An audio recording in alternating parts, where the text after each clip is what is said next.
toes, 2 toes facing forward and 2 toes facing backwards, and this helps them with greater maneuverability and agility as they are traversing those dense rainforest branches that they call home.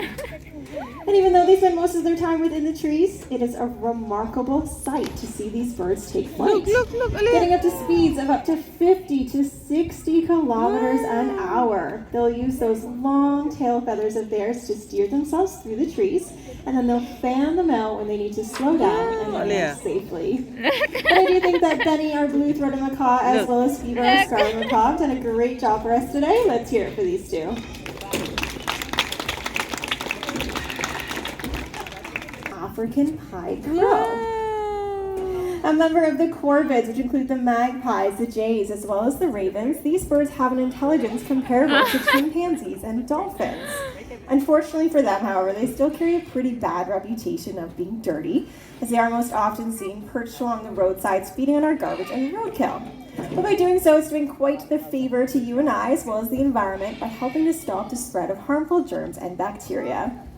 Now, Mini Joe is quite passionate about his recycling routine, and we too are passionate about the environment, keeping it safe and healthy for generations to come. So we've made a few green initiatives here at the park. We have moved from plastic to paper, we've introduced biodegradable straws, and if you notice that some of our benches are made out of plastic, we've sourced that plastic from recycled milk jugs.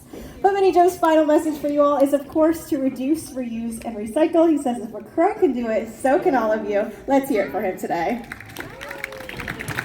Laughing kookaburra. So this tiny little bird has a very distinct call that they say often sounds like the laughter of children.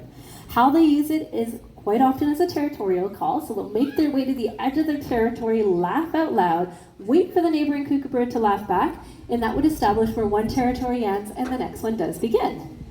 If you've never seen a kookaburra before, but Little Fez looks familiar to you, maybe you've seen a belted kingfisher in our area. These guys are, in fact, the largest member of the kingfisher family. Now, we introduced him as being a laughing kookaburra, so I'm hoping he has a bit to chuckle about here today. So let's see what he has in store.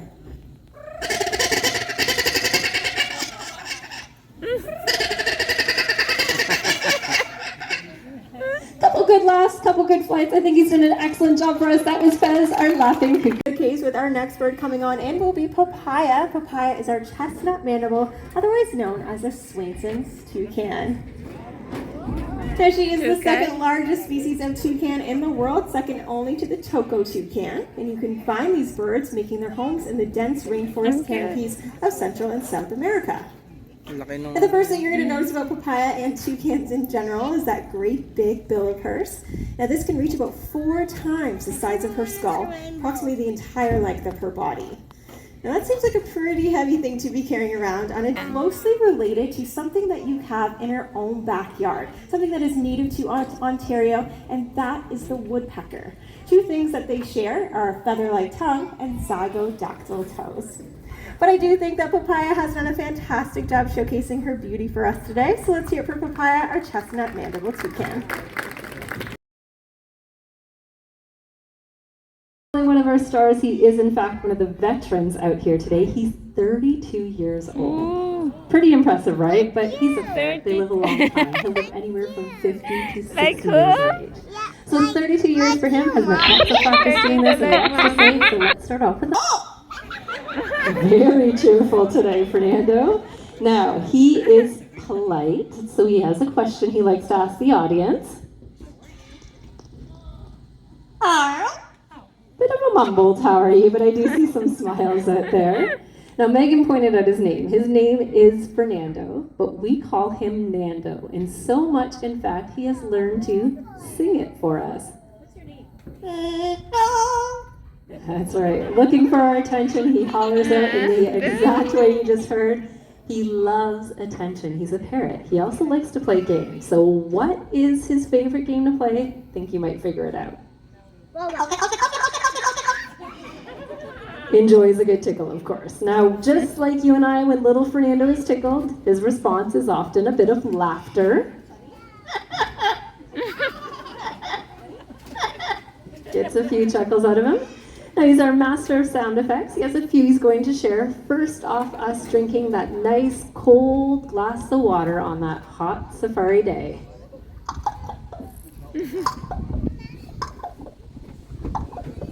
Some good chuglugs. Now, adding his own spice to the safari experience, he has a couple of animal sound effects. We're going to start off with his impersonation of a pig.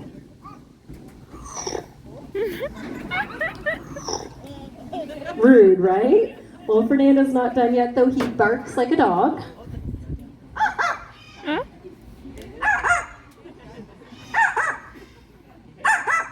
Not a very scary dog bark. Now, he's obviously talented. His talents extend musically. He loves to whistle, he loves to sing, and he even loves to dance. So let's see those moves today.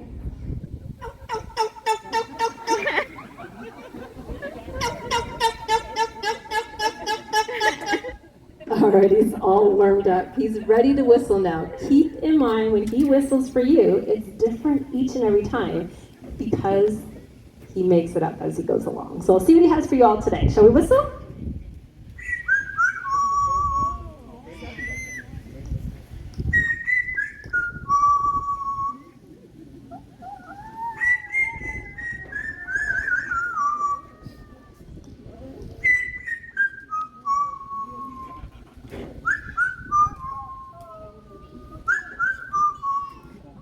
Well, there you have a very lovely Fernando original.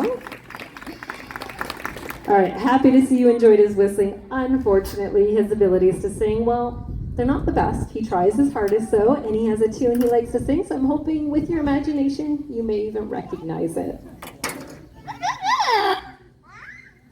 He's not that bad. Okay, let's clear him up. Few little coughs. Gonna give him a little bit of a treat. All right, are you ready this time? Shall we sing?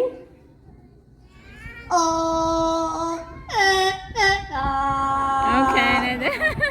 Little bit for our national anthem.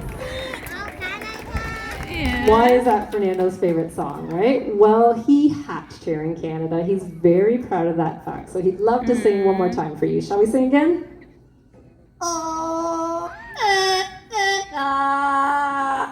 Beautifully done. Give it up for him. He's done a great job out here today for us. I saw you know. Go, baby. Go, baby. Go. Go.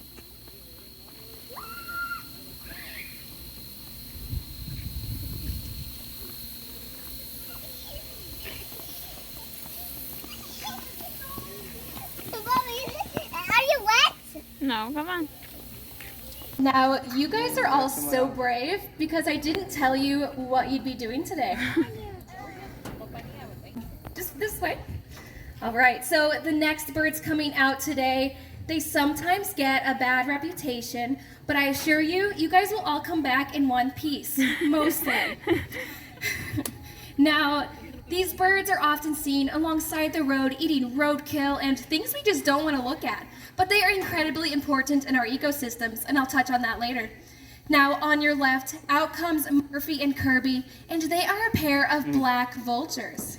Now, these birds are incredibly good on the ground, and we are going to show that with a race today. So, I'm going to have all of my volunteers come this way, guys. Come on, go this way.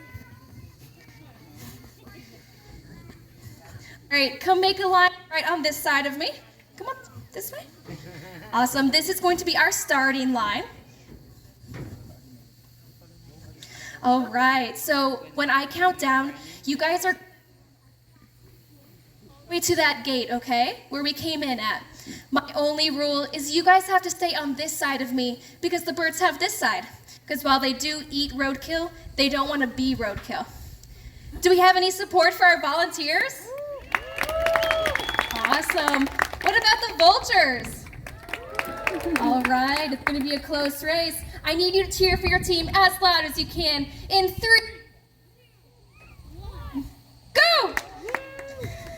Baby. We have some speedy volunteers. A little cheating from the birds using their wings. But I think the volunteers have taken the win. Let's give them a hand. They did amazing. Great job. Now, you guys can all go home and tell all your friends that you are faster. Don't brag too much, as their legs are only about 6 inches long. Now, like I said before, these birds do get a bad reputation because they're eating nasty things and dead things.